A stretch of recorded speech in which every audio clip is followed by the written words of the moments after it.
सर्वप्रथम अपने शिव गुरु के चरणों की प्रणाम, मैया भवानी के चरणों की प्रणाम, स्वर्गीय साहब हरेंद्रानंद भैया के चरणों की प्रणाम, स्वर्गीय शक्ति स्वरूपा लीलम दीदी के चरणों की प्रणाम, कथा सुनने वाला सारे गुरु भाई बहन के चरणों की प्रणाम। मेरा प्रणाम स्वीकार हो। हे महादेव जी, मेरा प्रणाम स्वीकार हो। आई गुरु भाई बहन, एगो कहानी सुनल जाऊं। कहानी बहुत ही ज्ञानवर्धक बा। देखी, जैसे हमने के परिवार में कोई आपन परेशान करता, कुछ लोग के परिवार में ऐसा होला कि हमने के खुद के आपन परिवार, जैसे आपन कोई के पति, कोई के पत्नी, कोई के बेटा, कोई के बेटी, कोई के भाई बहन, या कोनो आपन खानदान यदि सतावता, बहुत ज़्यादा कष्ट पहुँचावता, तो ई का हो? आपन खानदान होके काहे इतना सतावता? अपना परिवार से काहे आदमी दुखित बा? यदि गैर दुख देता, गैर से कोनो परेशानी बा, तो गैर हो, गैर कुछ भी कर सकता। लेकिन आपन खून, आपन परिवार यदि सतावता, बहुत ज़्यादा अपना खून से, अपना खानदान से आदमी परेशान बा। जैसे कुछ लोग कहेला कि बेटा बेटा ना हो, बल्कि कोनो जन्म के तोहरी दुश्मन हो, अपन बदला ले रहल बा। या बाप के कहल जाला, या पति पत्नी के कहल जाला, कोनो न कोनो रूप में यदि अपना परिवार से परेशानी बा, या तो दुख बीमारी लेके, या दुष्ट नालायक होके, चाहे जैसे भी, ताई ई का हो? ऐसन काहे होला? अपना खानदान से काहे आदमी दुखित होला? आ अपना आप के केहू काहे दुख पहुँचावेला? एकरा के एगो कहानी से सुनल जाऊं आ समझल जाऊं कि सही में ही हमनी के कोनो जन्म के कर्म हो आ कि का हई। ताई एगो कथा सुनी, बहुत अच्छा कथा बा। एगो नगर में एगो राजा रहले। राजा बड़ा धर्मात्मा, प्रतापी राजा रहले, धार्मिक प्रवृत्ति के रहले राजा। ऊ अपना राज के ख्याल, अपना प्रजा के ख्याल अच्छा से करस, अच्छा ढंग से अपन राज चलावस। आ ऊ का कैले रहले कि अपना नगर में एगो बहुत सुंदर मंदिर बना के, एगो सुंदर बढ़िया पंडित के ऊ पुजारी बनौले रहले। जौना पुजारी के कुछ ज्ञान रहे, कुछ जानकारी रहे, वो पंडित के, वो मठ के पुजारी बना के रखले रहलन। आ राजा के एगो छोटा सा लड़का रहे। उ लड़का के बहुत सुंदर से उनकर पढ़ाई लिखाई, उनकर शिक्षा जौन बा दियाए। पढ़ा लिखा के राजा अपना लड़का के बुझी कि एगो विद्वान बनौले। बहुत उ लड़का विद्वान आ बुद्धिमान निकलले। लड़का के जब 20 बरस के आयु भइल, तो उ लड़का के शादी भइल। दोसर कोनो राज्य में एगो सुंदर राजकुमारी से उ लड़का के शादी भइल। शादी होके जब आइल, तो देखी गुरु भाई बहन, शादी के पहिलका रात वो अपना रूम में रहे लो। राजा के बेटा पतोह, राजा के बेटा जौन रहले राजकुमार, ऊ सुत गईले, उनका निंद्रा आ गईल। आ ऊ लड़की जौन रहे राजकुमारी, वही जा बगल में बैठा रहली। बगल में जब बैठा रहली, तो राजा के बगल में सिरहाना ओर देखा तारी कि बहुत सुंदर हीरा मोती से जड़ल एगो तलवार झलकत रहे।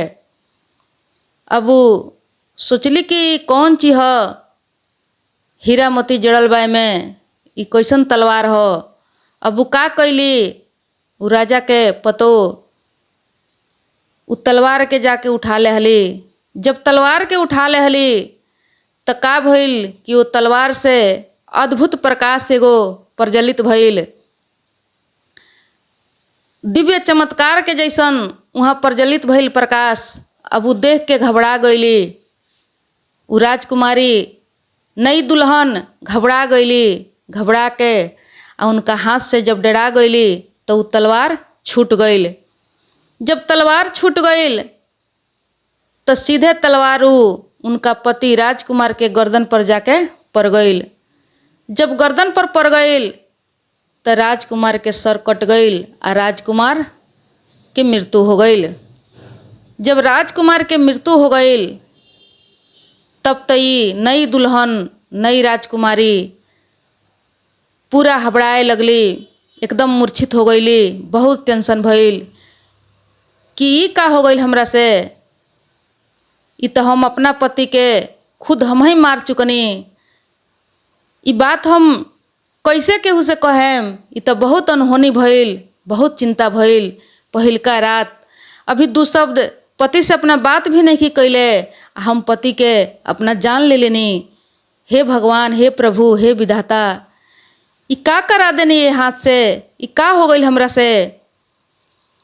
अब कल ही वो कमरा में रोवत तारी, गावत तारी, अपना आप के दोषी समझत तारी। लेकिन सोचली कि बिहान जब सब केहू पूछी तो हम कैसे कहेम कि अपना पति के हम जान ले लेनी। यदि ई बात हम कहेम कि अनजान से भइल हो, लेकिन भइल हो हमरे हाथ से, फिर भी कोई ना मानी। हमरा खानदान के, हमरा माई बाप के अकलंक लागी। हमरा माई बाप के मान प्रतिष्ठा जौन बा उ खत्म हो जाई। कोई ये बात के ना मानी कि अनजान से भइल हो हमरा से ई हत्या। तो हम ये बात के माने के तैयार नहीं खी। ई बात हम झूठ बोल देम, चाहे जे कुछ भी होखे। अब इतना बात उ सोचत रही, दिमाग लगावत रही, तब तक भोर हो गईल। जब भोर हो गईल तब देखली खिड़की से कि उ राजा के द्वार पर एगो कुआं रहे। वो कुआं पर एगो पंडित स्नान करके चल जात रहे। तब सोचली कि अब हो सकता कि हम यही पंडित जी के नाव धो देम। झूठ बोले के परी तो परी, ऐसा हूँ तो कर्म बिगड़ गईल। लेकिन हम अपना माई बाप के इज्जत पर, प्रतिष्ठा पर उछाल ना होके देम। काहे कि यदि हम हकीकत भी बताओ तनी, सच्चाई भी बताओ तनी, तो कोई ये बात के माने के तैयार ना हुई। अब ऐसा ही भइल। सबेर भइल, सब लोग देखल। जब सब लोग आके देखता तो बड़ा दर्द भइल। ऐसन घटना देख के बहुत राज्य में सुना पड़ गईल। अब वहाँ पूछताछ होखे लागल, तलाश होखे लागल। तभी लड़की जौन रहे राजकुमारी, ई लड़की कहतिया। राजा पूछले कि तू कहाँ रहलू हो, तू देखलू हो कि ना देखलू हो कुछ, कि इनकर जान के लेलक हो, ई हत्या के कैलक हो। तब वो रानी कह दिली कि हम ये महल से लौटत एगो पंडित के देखनी हो, एगो पुजारी के देखनी हो, बाकी हम और कुछ ना देखनी हो। हम बगल में एगो घूंघट के आड़ में रहनी हो। अब का भइल, कैसे भइल हमरा समझ नहीं खे। अब वहाँ से निकल के जब बहरल लोग पुजारी के खोजे बहरत आलो, तो पंडित जी नहा धोआ के जाके मंदिर में पूजा करत रहले। जब मंदिर में पूजा करत रहले तो ये लोग पकड़ लेलक। लोग लड़की के बतावे अनुसार उहे भेटैलन। अब पकड़ के राजा साहेब पूछले कि तू काहे हमरा लड़का के हत्या कैल हो, काहे हमरा लड़का के जान मरल हो। लेकिन पंडित जी के तो कुछ मालूम ना। पंडित जी हकबका गईले कि हम कब महल में गइल बानी, हमरा तो कुछ मालूम नहीं खे। हम महल में भला कैसे जा सकतनी, महल में हम कैसे प्रवेश करें। लेकिन राजा माने के तैयार ना भइले। तो सोचले कि ठीक बा, हो सकता आँख से नइखे देखल गईल तो एकरा के हाँ मानल जाओ या ना मानल जाओ। अब पंडित के जान तो ना लेलन, बाकी पंडित जी के हाथ कटवा देलन। कहले कि जौना हाथ से तू हमरा लइका के मरले बड़ो, सर के अलग कैले बड़ो, ताज उहे हाथ तोहर हम कटवा लेतनी। अब पंडित जी के हाथ कटा गईल। लेकिन पंडित जी जौन बड़े उ तो निर्दोष रहले, उनका तो कुछ मालूम न रहे कहानी के बारे में। अब निर्दोष आदमी के देखी गुरु भाई बहन, जब कोनो सजा दियाला, ओकरा के कोनो सजाए होखेला तो ओकरा चिंता होला कि हम तो निर्दोष बानी, ई कौना कसूर से हमरा ई सजाए होता, ई दंड मिलता। अब उहे बात खेले लागल उ पंडित जी के, उ पुजारी के। अब उ का कैले कि वहाँ से निकल गईले ये बात के खोजी करे खातिर कि हम निर्दोष बानी, हम निर्दोष होते हुए आज ही हमार हाथ काहे कटाइल बा। ये बात के पता लगावे खातिर उ निकल के काशी में गईले। जब काशी में गईले तो वहाँ एगो ज्योतिषी विद्वान के घरे पहुँचल बाड़े, जे सब भाग भविष्य जानत रहे, सब कुछ बतावे वाला रहे। जब वहाँ गईले तो उ ज्योतिषी विद्वान के द्वार पर उनका पत्नी से पूछले, उ बाहर गई रहे कहीं उ महात्मा जी, आ उनकर पत्नी जौन रही उ बड़ा अपना पति के उल्टा सीधा गारी बकत रही। अभी पुजारी देख के सोचे लगलन, आ जब पूछले उनका से तो गारिये के मुँहे बतौली। अभी पुजारी देखत रहे तो कहत रहे कि अरे ई तो हम ऐनी हाँ, अपना बारे में अपन समझे कि कौना कारण से हमर हाथ कटा गइल बा। लेकिन ऐसन ज्योतिष विद्वान के पत्नी होके आ देखतनी कि वो ज्योतिष कितना गारी देता रही, ई तो हमरा कुछ समझ में नहीं आवत, हम यहाँ रुकी या ना रुकी। अब ई बात उ सोचत रहलन, मिलावत रहलन, तब तक का भइल कि वो ज्योतिष विद्वान वहाँ अइलन तो पुजारी प्रणाम पाती कैलन। प्रणाम पाती कऽ के आउ ज्योतिष विद्वान पूछले कि बोली पुजारी जी कौना काम से आइल बनी, अपन समाचार कह के सुनाई। तो ई पुजारी कहले कि हे प्रभु, हम तो आई रहनी हाँ अपन समस्या के समाधान करे खातिर, लेकिन देखो तनी कि यहाँ तो बहुत गड़बड़ लागता। राउर पत्नी जौन बाड़ी उ बड़ा अलग ढंग के बाड़ी, ऐसन विद्वान होते हुए भी रउआ के उ बहुत अपमान करतरी, गारी बात से राउर स्वागत करतरी। तो हम अपन दुख भुला के अब रउआ चिंता में पड़ गइल बानी कि ऐसन काहे बा, ऐसन विद्वान के, ऐसन ज्योतिष के इतना गारी काहे सुनने के पड़ता, उहो का तो अपना पत्नी से। तब कहले उ ज्योतिष विद्वान कि देखो उ हमर पत्नी ना हई, उ हमर कर्म हई। उ हमर पत्नी गारी नहीं देत, हम अपना पत्नी से गारी नहीं सुनत, उ हम पर हमर कर्म जौन बा उ हमर कर्म निर्मित होता, हम अपना कर्म से गारी सुनतानी। पुजारी कहले कि उ कैसे, हम कुछ समझ नहीं पावत, हमरा के कह के समझाई। तब ज्योतिष विद्वान कहले कि देखो पिछलका जन्म के हम कहानी कह के सुनाओ तनी, तब तहरा समझ में आई। कहले कि देखो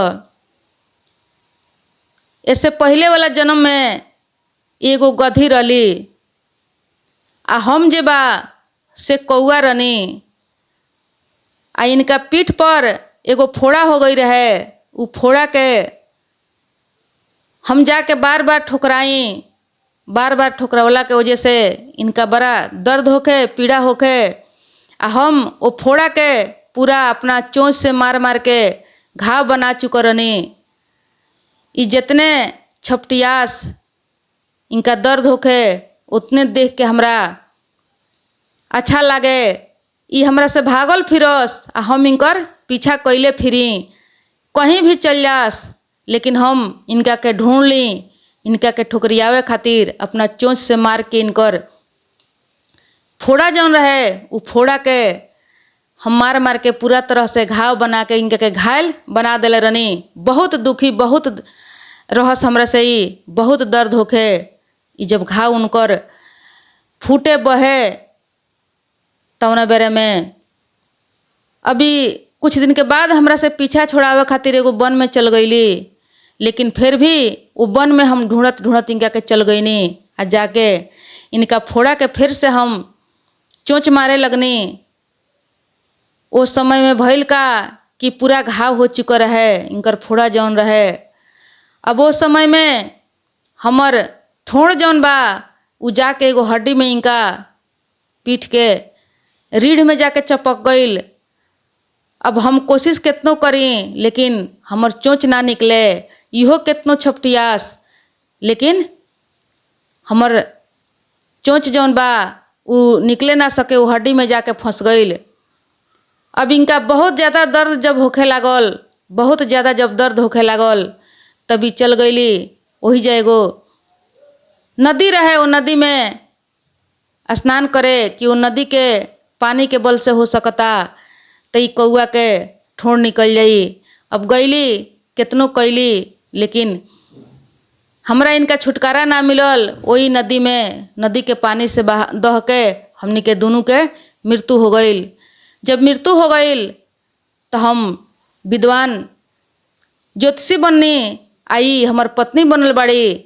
जैसे हम इनका के बार बार इनका के हम दुख दिले बानी, बार बार सतौले बानी चोंच मार के, वैसे ही आज हमरा के ई सताओ तारी।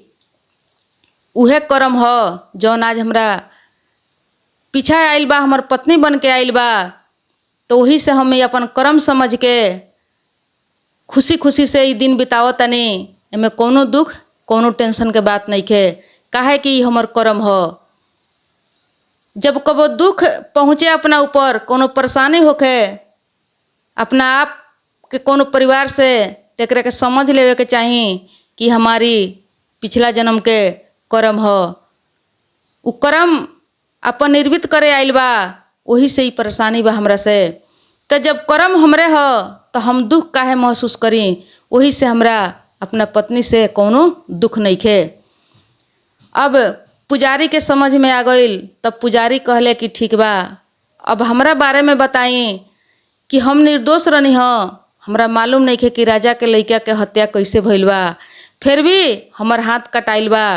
राजा हमर हाथ कटवा देले बड़े, ई सब कौना कारण से भइल बा।